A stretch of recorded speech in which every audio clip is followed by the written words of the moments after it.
नमस्कार साथियों, हमारा आज का विषय बहुत महत्वपूर्ण है। भारत में जिस तरीके से आतंकी घटनाएं घटती रहती हैं, एक बार लगता है कि घटनाएं होनी बंद हो गई हैं, लेकिन ये फिर से शुरू हो जाती हैं। तो कहने का मतलब ये है कि ये घटनाएं भारत में रुकती क्यों नहीं हैं? इनके पीछे कारण क्या है? मैं इस वीडियो में मुख्यतः दो कारणों की बात करूंगा। देखिए, कारण बहुत सारे हो सकते हैं, लेकिन मैं यहां पर दो मोटे मोटे कारणों की बात करूंगा। अगर जिन पर ध्यान दिया जाए और समाधान उन कारणों के हिसाब से निकाला जाए, तो आतंकवाद की समस्या को बहुत हद तक रोका जा सकता है, खत्म किया जा सकता है। मैं शुरू करता हूं। अगर आपको वीडियो पसंद आए तो प्लीज लाइक करना। सबसे पहली बात यह है कि हमें आतंकवाद की जो मूल बात है वो समझ में आए। अभी तक जो हमारे इंटेलेक्चुअल्स हैं, हमारे जो स्कॉलर्स हैं, वो हमारे दिमाग में क्या डालते रहे कि आतंकवाद का मुख्य कारण इलिटरेसी है, अनएम्प्लॉयमेंट है या गरीबी है।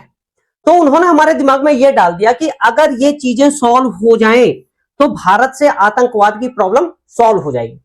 लेकिन अगर सच में ये प्रॉब्लम होती, गरीबी अगर सच में प्रॉब्लम होती, तो भारत में करोड़ों लोग गरीब हैं और अभी तो सिचुएशन काफी ठीक हो गई है। अगर हम आजादी के समय की बात करें तो उस समय गरीबी चरम पर थी, बेरोजगारी चरम पर थी। तो उस समय आतंकवाद आज के समय से बहुत ज्यादा होना चाहिए था। तो कहने का क्या मतलब है कि ये प्रॉब्लम्स नहीं है, प्रॉब्लम कुछ और है। अगर ये प्रॉब्लम होती तो यूरोप में जो एक समृद्ध इलाका है आज के समय में, वहां पर इस तरीके की कोई समस्या ना होती। तो कहने का मतलब क्या है कि प्रॉब्लम कहीं और है। एक चीज और, जैसे ही कोई आतंकी घटना होती है, उसका कवर फायर होना चालू हो जाता है। बहुत सारे स्कॉलर्स हैं, पॉलिटिशियंस हैं, उन घटनाओं को एक स्पेसिफिक रिलीजन, एक स्पेसिफिक संप्रदाय से जोड़कर देखने लगते हैं और विक्टिमाइजेशन का गेम खेलने लगते हैं। वो एक ऐसी भावना, एक ऐसा माहौल पैदा कर देते हैं कि एक ग्रुप अपने आप को विक्टिम महसूस करने लगता है, पीड़ित महसूस करने लगता है। हम यहां पर बिल्कुल मूल कारणों की बात करेंगे। देखिए, सबसे पहली बात यह है कि हमें समझ में आना चाहिए कि मूल कारण क्या है। गरीबी कारण नहीं हो सकती, अनएम्प्लॉयमेंट कारण नहीं हो सकती। कारण है विचारधारा, कारण है आइडेंटिटी, कि कोई व्यक्ति खुद को किस तरीके से आइडेंटिफाई करता है, वो अपनी पहचान किसके साथ, किस कल्चर के साथ, किन लोगों के साथ जोड़ता है।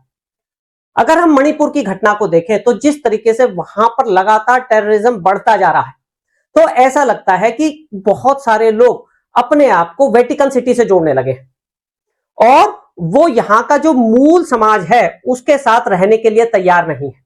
तो जो ये समझ है, ये आतंकवाद को जन्म देती है। फॉर एग्जाम्पल, आप नक्सलिज्म को देखिए, तो वो लोग खुद को माओ से जोड़ने लगे थे। अब जब माओ से जोड़ेंगे तो जो यहां के लोग हैं, मूल लोग हैं, ये दुश्मन नजर आएंगे। वो अपनी अलग आइडेंटिटी के आधार पर अपना अलग क्षेत्र चाहेंगे। तो जो आइडेंटिटी है वो सबसे ज्यादा महत्वपूर्ण है। अब जो ये हमला हुआ है, उसमें ऐसा लगता है कि जो ये टेररिस्ट हैं खुद को अरेबिक कल्चर के साथ जोड़ रहे हैं, खुद को अरब के जैसा बनाना चाह रहे हैं। इसलिए जो यहां के मूल लोग हैं या यहां का जो मूल कल्चर है, यहां की जो चीजें हैं, उनके साथ वो अलगाव महसूस करते हैं। तो कहने का मतलब क्या हुआ, जो मूल जड़ है वो है आइडेंटिटी, उसकी पहचान, उसकी विचारधारा। तो सबसे पहले हमें उस पे चोट करनी होगी। चोट करने से मतलब है कि उसका समाधान निकालना होगा। तो हमें एक ऐसी सोसाइटी बनानी होगी जहां अलग आइडेंटिटी की कोई जगह ना हो, जहां सेम आइडेंटिटी हो भारतीयता। उसके लिए हमें क्या करना पड़ेगा? जो सबसे पहला चीज है वो है हमारी एजुकेशन, बच्चों की एजुकेशन। बच्चों की एजुकेशन यूनिफॉर्म होनी चाहिए। वो किसी बाहर के कल्चर के आधार पर नहीं, वो किसी कम्युनिज्म के आधार पर नहीं, वो किसी वेटिकन सिटी के आधार पर नहीं, वो किसी अरबिक कल्चर के आधार पर नहीं। वो बिल्कुल देसी कल्चर के हिसाब से, भारत के कल्चर के हिसाब से एजुकेशन होनी चाहिए। अगर हम किसी क्लास में जाएं, स्कूल में जाएं, तो हम बच्चों को देखकर ये आइडेंटिफाई ना कर पाए कि कौन सा बच्चा किस वर्ग से बिलोंग करता है। उनकी वेशभूषा सिमिलर हो, उनकी जो एजुकेशन सिस्टम है वो सिमिलर हो। तो इस तरीके का जो आइडेंटिटी प्रॉब्लम है, वो जो डिफरेंस है वो नहीं आएगा। देखिए, ऐसा नहीं है कि अगर हम आज ये करने लगे तो कल से आतंकवाद रुक जाएगा। आतंकवाद जो विचारधारा है वो एक सोची समझी एक लॉन्ग टर्म पॉलिसी है कि किस तरीके से भारत को 50 साल में, 100 साल में, 200 साल में खत्म किया जाएगा। तो अगर आज ये चीजें लागू की जाएं, आज ये सिस्टम बनाया जाए, तो 10 साल 15 साल में उसके रिजल्ट आने शुरू होंगे। लेकिन ये बात पक्की है कि रिजल्ट बहुत पक्के होंगे अगर सब लोग खुद को केवल भारतीय समझेंगे, उनका जो रिलीजन है, उनके जो बिलीफ्स हैं, वो उनके घर में रहें, पब्लिकली वो केवल भारतीय रहें, भारत के कल्चर के साथ वो अपनी पहचान करें, तो इस तरीके के इश्यूज नहीं आएंगे। दूसरी बात क्या है, एक तो एजुकेशन, और दूसरा जो हमारा लॉ है वो सबके लिए एक जैसा हो, जैसा क्रिमिनल लॉ है। तो एक तरीके के क्राइम में एक तरीके की सजा होती है, ऐसा नहीं कि ये इस ग्रुप का है तो इसके लिए अलग सजा और ये इस ग्रुप का है तो इसके लिए अलग सजा। इसी तरीके से जो सिविल लॉ है वो भी सबके लिए एक जैसा हो, कहीं पर किसी के लिए कोई विशेष अधिकार ना हो, ना कहीं पर किसी के साथ कोई भेदभाव हो। तो जो विशेष अधिकार की जो प्रवृत्ति है ये खत्म हो, कहने का मतलब ये है कि जो सिविल लॉ है वो एक जैसा हो, सबके लिए कानून एक जैसे हो, जिससे कि सब लोग एक जैसा महसूस करें, एक आइडेंटिटी के साथ खुद को जोड़ें। तो दो महत्वपूर्ण बातें क्या हो गई कि शुरू से ही नींव पक्की हो, उसके लिए एजुकेशन सिस्टम सिमिलर हो। दूसरी बात, हमारे जो लॉज हैं किसी के लिए कोई विशेष अधिकार ना हो, वो सबके लिए एक जैसा हो।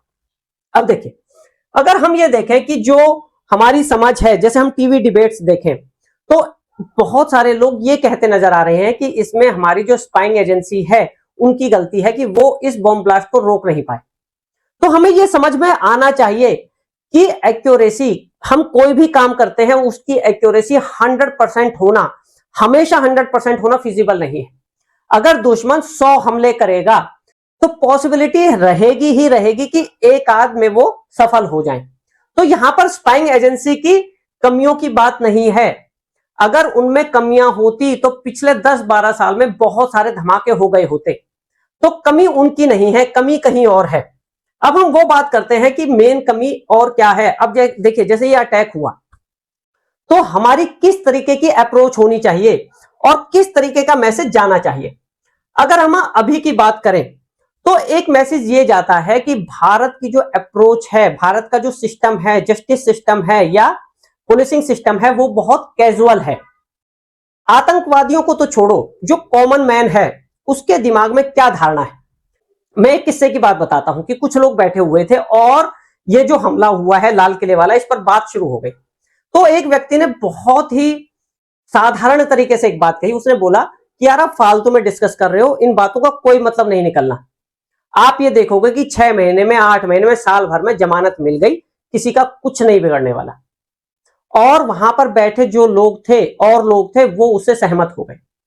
तो जो आम आदमी है उसके मन में जब इस तरीके की धारणा है तो आतंकवादी के मन में तो ऐसी धारणा होगी ही कि भाई भारत में आप कुछ भी कर दो, कुछ नहीं बिगड़ने वाला।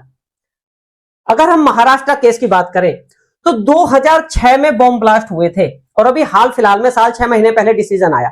डिसीजन क्या आया कोर्ट से कि इनके विरुद्ध कोई, जो पकड़े गए लोग थे, कि इनके विरुद्ध बहुत स्ट्रॉन्ग साक्ष्य नहीं है और इनको बरी कर दिया जाता है।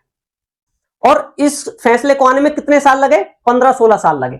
तो जब इस तरीके का न्याय सिस्टम होगा तो आप क्या उम्मीद करते हैं कि इस तरीके की घटनाएं रुक सकेंगी? तो कहने का मतलब यह है कि जो जस्टिस है वो तुरंत मिलना चाहिए और जस्टिस, जो सजा है वो बहुत कठोर होनी चाहिए।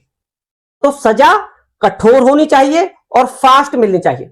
देखिए, अब जो एनआईए कोर्ट है, एनआईए कोर्ट जो भी टेररिस्ट सिद्ध होगा उसे बहुत जल्दी सजा देगा, लेकिन उसके बाद जो अपील होगी वो अपर कोर्ट में जाएगी और वहां पर वो केस, जो दूसरे केसेस हैं, क्रिमिनल केसेस हैं, सिविल केसेस हैं, उनके साथ मिक्सअप हो जाएगा। यानी कि उसे जो प्रायोरिटी मिलनी चाहिए उस केस को वो नहीं मिलेगी और वो खिंचते खिंचते 15 साल 20 साल इसी तरीके से जाता जाएगा। तो अगर इस तरीके से फैसले होंगे तो किस तरीके से ये प्रॉब्लम सॉल्व होगी? होना क्या चाहिए? स्पेशल बेंच बननी चाहिए, टेररिस्ट एक्टिविटीज के लिए स्पेशल बेंच होनी चाहिए और उन केसेस को, जो और केसेस हैं, क्रिमिनल केसेस हैं, सिविल केसेस हैं, उनसे अलग समझते हुए उसकी डेली बेस पे हियरिंग होनी चाहिए। अगर हियरिंग डेली बेस पे होगी तो उसका जो परिणाम होगा, उसका जो फैसला आएगा वो विद इन 1 ईयर आ जाएगा। तो कहने का मतलब क्या है कि फैसला बहुत फास्ट होना चाहिए, सजा भी बहुत कठोर होनी चाहिए। देखिए इसका पर्पस क्या है, जो आतंकवादी है, जो आतंक है, उसका मुख्य मकसद है लोगों में दहशत बैठाना, लोगों में डर बैठाना। और जो डर का इलाज होगा, जैसे लोहे को लोहा काटता है, जहर को जहर मारता है, डर का जवाब भी डर ही है। वो लोगों में डर बैठाना चाह रहे हैं, तो उनमें भी डर बैठाना जरूरी है कि अगर वो इस तरीके की कोई एक्टिविटी करेंगे तो बच नहीं पाएंगे। एक बार आपने कर दी, लेकिन आपकी आने वाली पीढ़ियां भी याद रखेंगी कि इस तरीके की घटनाओं को भारत में अंजाम नहीं देना। तो ये संदेश दिए जाने की जरूरत है हमारे जस्टिस सिस्टम द्वारा, हमारे कानून द्वारा, हमारी पोलिसिंग सिस्टम द्वारा। तो अगर इन बातों पर ध्यान दिया जाए कि एक हमें आइडेंटिटी पर काम करना है कि वो सिमिलर आइडेंटिटी हो सकती, यानी कि सब लोग खुद को भारतीयता के साथ जोड़े, एक बात तो ये हो। और अगर कोई घटना हो जाए तो उसका परिणाम बहुत कठोर होना चाहिए आतंकी के लिए, यानी कि वो ये सोच कर आए कि मैं जा रहा हूं और वापस नहीं लौट पाऊंगा। तो कहने का मतलब यह है जो टेररिस्ट हैं, आतंकवादी हैं, उनको मैसेज बहुत क्लियर जाना चाहिए कि आप अगर घटना को अंजाम दे भी देंगे तो आप बच नहीं पाएंगे। देखिए कुछ लोग तो बाहर बैठे हुए हैं, जैसे टर्की में अगर इस ब्लास्ट की बात करूं तो ऐसा बताया जा रहा है कि टर्की से भी इसके तार जुड़े हैं। तो जो टर्की से बदला लेने वाली बात है वो बाद की है, लेकिन जो भारत में लोग हैं, देखिए लोकल हेल्प के बिना भारत में धमाके नहीं किए जा सकते। तो जब उसको पकड़ेंगे, बाहर पकड़ेंगे तब पकड़ेंगे, लेकिन भारत में जो हैं उनके दिमाग में ये धारणा बिल्कुल क्लियर होनी चाहिए, ये समझ बिल्कुल क्लियर होनी चाहिए कि भारत में आतंकी घटना में अगर इन्वॉल्व होंगे तो उनका बचना नामुमकिन है।